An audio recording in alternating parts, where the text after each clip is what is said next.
అదే RTV app వార్తల్ని క్షణాల్లో చదివే అవకాశం ఉంటుంది. ఒక న్యూస్ పేపర్, ఒక టెలివిజన్ ఛానల్ మీ చేతుల్లో ఎప్పుడూ ఉంటాయి.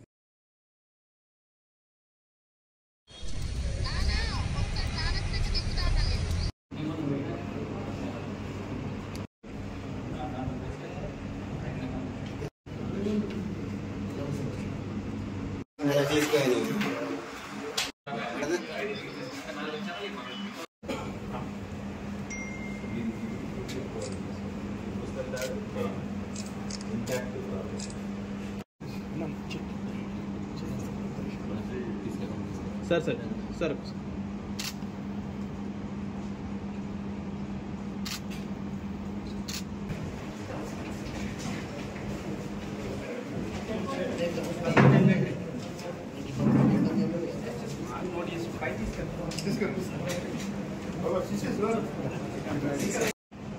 ఈరోజు నన్నపు రాజు చంద్రకాంత్ అనే ఒక పాత నేరస్తుడు మంచిర్యాలలో ఉంటాడు. నేటివ్ రామకృష్ణాపూరు. ఇతన్ని పట్టుకొని అతని దగ్గర పోయిన బంగారము దాదాపు 7 తులాల బంగారాన్ని రికవర్ చేయడం జరిగింది. అతను హోండా యాక్టివా స్కూటీ దానిపైన వచ్చి దొంగతనం చేసినాడు. ఆ బండిని కూడా సీజ్ చేసినాడు. ఇతను గత 8 నెలల క్రితము రామకృష్ణాపూర్ పిఎస్ లిమిట్స్లో ల్యాప్టాప్లు మరియు ఇంకో వేరే 2 దొంగతనాలు చేసి 8 నెలల క్రితము జైలు నుంచి రావడం జరిగింది. తర్వాత మంచిర్యాలలో టీ స్టాల్ పెట్టుకొని బయట జనాలకు బతుకుతున్నాడు. తొందరగా డబ్బులు రావాలన్న ఆలోచనతోటి తాళం వేసిన ఇల్లు ఎక్కడైతే నైట్లో డే టైంలో స్కూటీ ద్వారా సెర్చ్ చేస్తాడు. రెక్కి చేసి తాళం వేసిన ఇల్లు చూసిన తర్వాత నైట్ టైంలో ఎవరు లేని టైంలో రావడం జరుగుతుంది. ఆ విధంగానే 20వ తారీఖు అర్ధరాత్రి 1:30 ప్రాంతంలో దొంగతనం చేసి వెళ్ళిపోయినాడు. నిన్న మధ్యాహ్నం మనకు కంప్లైంట్ వచ్చింది. 24 అవర్స్లో నిందితుడిని గుర్తించి ఇంటాక్ట్ ప్రాపర్టీ రికవరీ చేసినాము.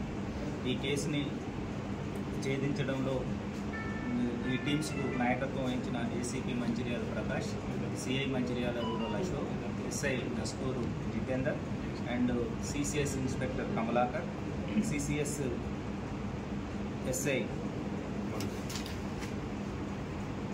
మధుకర్ అండ్ సిసిఎస్ సిబ్బంది నరేందర్, చంద్రశేఖర్, ఆకుల సత్తయ్య, ప్రేమ్ సింగ్, దేవేంద్రప్ప, రామేశ్వర్, జయచంద్ర, భరత్ వీళ్ళందరికీ ప్రత్యేకంగా అభినందిస్తూ రివార్డులు కూడా అందజేయడం జరుగుతుంది.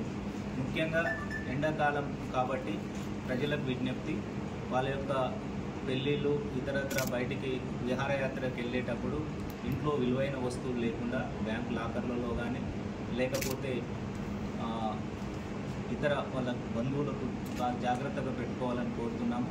ఎవరైనా లాక్ చేసి ఇళ్లల్లో నుంచి వెళ్ళినట్లయితే మీ యొక్క పోలీస్ స్టేషన్ లిమిట్స్లో ఉన్న వాళ్ళకు సమాచారం ఇచ్చినట్లయితే నైట్ టైంలో బందోబస్తు ఎక్కువ ఏర్పాటు చేసి బీట్స్ కూడా ఏర్పాటు చేస్తాము. అదేవిధంగా మీ సరౌండింగ్ వాళ్ళకు, మీ ఇంటి చుట్టుపక్కల వాళ్ళకు కూడా ప్రాపర్ ఇన్ఫర్మేషన్ ఇచ్చి వెళ్ళినట్లయితే ఈ నేరాల్ని నిరోధించగలుగుతాము.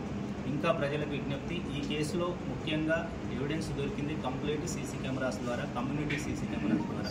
రోడ్డు పైన ఉన్న కెమెరాల ద్వారా ఇల్లులో పెట్టుకోలేదు వాళ్ళు.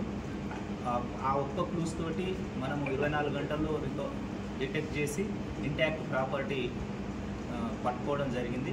కొన్ని సందర్భాల్లో సీసీ కెమెరాస్ లాంటి ఎవిడెన్స్ లేకపోతే లేటుగా డిటెక్ట్ అయినా వాళ్ళకున్న ప్రాపర్టీని దొంగలు డిస్పోజ్ చేస్తారు. కాబట్టి ఎవరైతే బాధితులు ఉంటారో వాళ్ళకి నష్టం జరుగుతుంది. కాబట్టి ప్రజలకు విజ్ఞప్తి, మీ ఇంట్లో సీసీ కెమెరాస్ పెట్టుకోండి. 50 లక్షలు పెట్టి ఇల్లు కట్టుకున్న వాళ్ళు కేవలం 10,000 పెట్టి సీసీ కెమెరాస్ అనేది పెద్ద ఇబ్బంది కాదు. మీ యొక్క విలువైన నగలు కానీ, మీ విలువైన వస్తువులు కానీ, ఈవెన్ చిన్నపిల్లల యొక్క సెక్యూరిటీ పాయింట్ ఆఫ్ వ్యూలో కానీ సీసీ కెమెరాస్ అనేది ముఖ్యము. మా యొక్క సిబ్బంది దాదాపు మంచిర్యాల టౌన్లో ఉన్న 100 సీసీ కెమెరాల వరకు ఫుటేజ్ చూసిన తర్వాత ఇతని యొక్క జాడ దొరికింది. ఈరోజు అరెస్ట్ చేసి జైలుకు పంపుతున్నాం. Thank you. మరిన్ని వీడియోస్ కోసం ఛానల్ ని సబ్స్క్రైబ్ చేయండి. లేటెస్ట్ అప్డేట్స్ కోసం వాట్సాప్ ఛానల్ ని ఫాలో చేయండి. అండ్ లింక్ డిస్క్రిప్షన్ లో ఉంది.